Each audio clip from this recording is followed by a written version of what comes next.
Numele meu este Eugen Vaida, sunt arhitect și reprezint în calitate de președinte Asociația Monumentum, cea care a înființat această țiglărie și a donat-o meșterului. Contextul în care ne încadrăm, de fapt, este unul destul de complex și care merge într-un timp destul de departe. Țigla s-a făcut pe teritoriul Transilvaniei de Sud încă din timpul Imperiului Roman, dar nu în această formă. Țigla de tip Sols, de care vorbim astăzi și pe care o vedem pe acoperișurile din Transilvania de Sud, sunt în general confecționate începând cu secolul XVIII și mai târziu, evident, când de fapt s-a făcut această trecere de la învelitorile de lemn și de paie la cea de ceramică.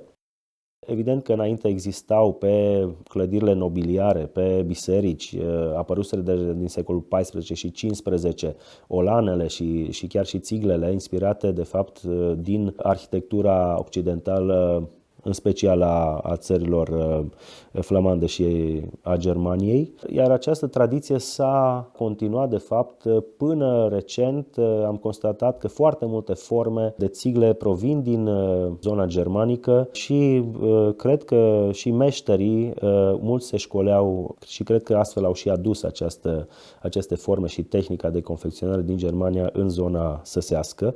În ultima vreme, aceste învelitori sunt periclitate, sunt amenințate de dispariție din cauza apariției, în primul rând, a învelitorilor industriale, a tablei, a țiglei ceramice în special, care este de foarte multe ori neadecvată din punct de vedere al aparenței, al calității, al formei și toate celelalte lucruri și faptul că nu îmbătrânesc așa de frumos ca acestea și atunci când vezi un sat de departe, de fapt 80-90% din imaginea lui o reprezintă învelitorile care într-un sat tradițional cu țiglă istorică se încadrează perfect în peisajul înconjurător pentru că îmbătrânesc la fel ca și lutul din care provin, din, să spunem, peisajul agrar înconjurător, iar materialele industriale nu au nici pe departe această calitate, vor rămâne veșnic roșii, albastre și culorile destul de opulente, pe care nu ne le dorim în satele tradiționale.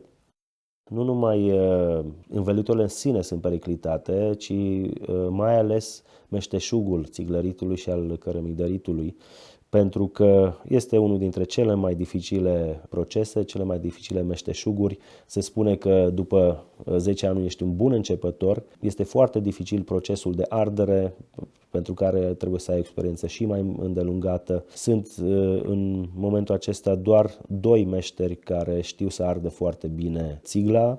Sunt mai mulți care știu să confecționez, dar și aici este o problemă pentru că un țiglar cu experiență confecționează undeva la 800-1000 de țigle pe zi care nu crapă, iar un începător poate să confecționeze cel mult 200 care multe dintre ele se fisurează și îți trebuie cu lutul o experiență foarte mare. Din acest motiv și câștigul crește în timp și nu multe persoane din mediul rural sunt dispuse să facă acest lucru, de aceea trebuie susținuți, trebuie subvenționate, să spunem, aceste cursuri de formare pentru meșteri, pentru că în prima parte a afacerii nu e sustenabilă această activitate.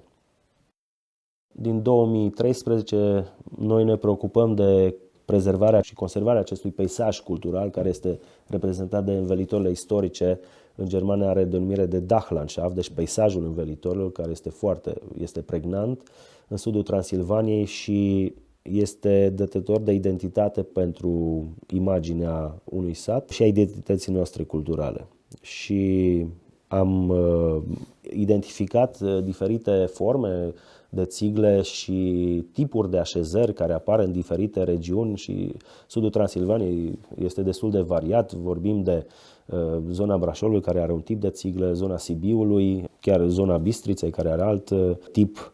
Și evident că sunt periclitate aceste învelitori. Am făcut foarte multe expoziții chiar la muzee mari pentru a conștientiza formatorii de opinie locală și elaboratori de politici publice, cei din Comisia Monumentelor, care avizează aceste proiecte și aceste schimbări de învelitori și cu un oarecare succes. Sigur, sunt foarte multe articole pe tema asta. Cred că am avut un oarecare succes pentru că în ultima vreme am văzut, cel puțin la bisericile fortificate, foarte multe proiecte care refolosesc țigla veche de bună calitate sau care utilizează o țiglă confecționată manual în tehnică cel puțin parțial tradițională. Țiglăria de la Apoș și este singura, din câte știu eu, din Europa care are o tehnică complet tradițională, deci că vorbim de nu doar de matrițare manuală, ci și de arderea în cuptorul cu lemne, de măcinarea în malaxor cu ajutorul unui angrenaj cabalin, uscarea naturală. Vrem să o menținem ca atare și să promovăm acest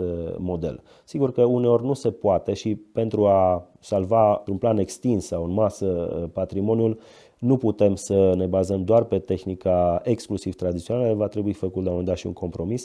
Probabil că se va ajunge la o matrițare manuală, dar la o ardere pe gaz, care e mai eficientă și pe o variantă în care uscătorul funcționează tot timpul anului pentru a da oamenilor de lucru și a nu-i pierde în celelalte 6 luni în care ei teoretic nu lucrează dacă ar fi doar o activitate sezonieră. Și de aceea trebuie încălzit uscătorul și pe timpul iernii, de să fie făcut funcțional.